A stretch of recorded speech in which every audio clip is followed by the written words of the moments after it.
Hi guys, my name's Emma and let's talk spooky stuff. So you guys know what a bunch of sick bastards you are, right? I know you are.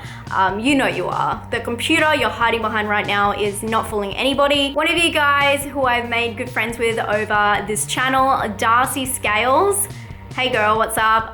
Recommended to me Cat Sick Blues. And I'm gonna give you a warning, this movie is deeply motherfucking disturbing. Like, out there disturbing, like next level. And I'll tell you what as well, it's an Australian film. Those fucking sick bastards.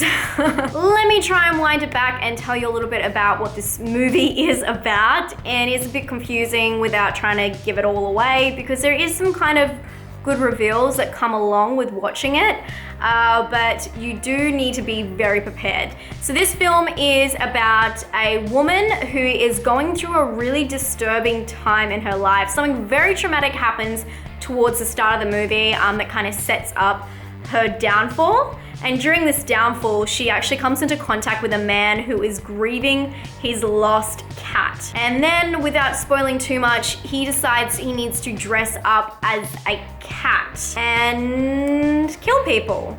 This film is not what you think it is by any means. Not that I know what you think it is, because it is out there. If you don't mind brutal rape scenes, murdering, and I'd like to list another thing, but I think that those are probably like the top most disgusting, disturbing things you can see in a film. This film definitely has a lot of those scenes, but also has it in that dark kind of way. I'm not saying the rape part, but the dark way that it's almost like, not a black comedy, I wouldn't say that at all, but it has some sarcastic remarks by certain characters that makes you not take it as serious, but it is pretty brutal. The film is, as you would think, an indie film, and it is actually done really well, and I was super impressed with it. But even at the start, I was like floored. Though there was one girl in the start scene who was wearing this wig that was really fucking obvious, but everything else, the props, the makeup, the sets, the blood and the gore were all like amazingly done, and they did not spare a moment or a location. It was really good. You could tell they weren't trying to cheap it out, if that makes sense. A lot of these kind of films, they try and, you know, do something horrific or whatever in one set. Good explanation of that is like, you know, the Blair Witch Project, where they're in the woods, which is quite cheap, and they're using, you know, like found footage, which is cheap. It's all cheap to make. But what I'm trying to say is they did not spare a dime. They really went all out. The locations, the acting is really good.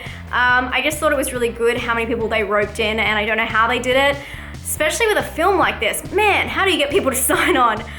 This film does have some really intense moments, and I want to say that if you think that you have reached the intenseness, this film will like push the boundaries, because the whole time I'm watching it, I'm like, this cannot get any worse. This cannot get any worse. Worse, I mean disturbing. This cannot get any more brutal. And it kind of takes you on a trip towards the end that you're really not expecting, which I really, really loved. When I was watching this film, I was writing down my notes, as I usually do, just in case I forget anything when it comes to filming. And I have written the funniest fucking things. I'm gonna read a few of these and maybe you'll get some ideas of the film without me necessarily giving it away. Catcock, disgusting, made me feel ill, sick as fuck. Comedic at times, which is creepy. Erotic, question mark, question mark, question mark.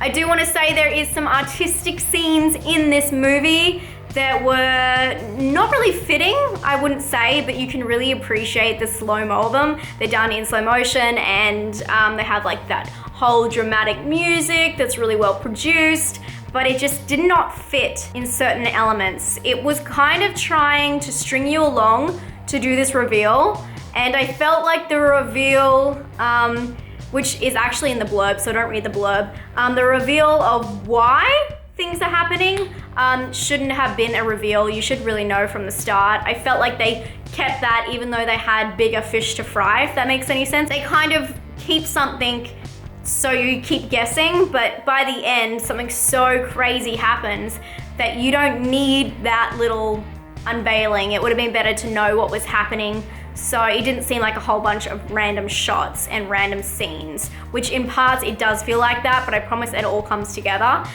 This film definitely does not mean anything. I don't think I read between any lines in this film or wanted to.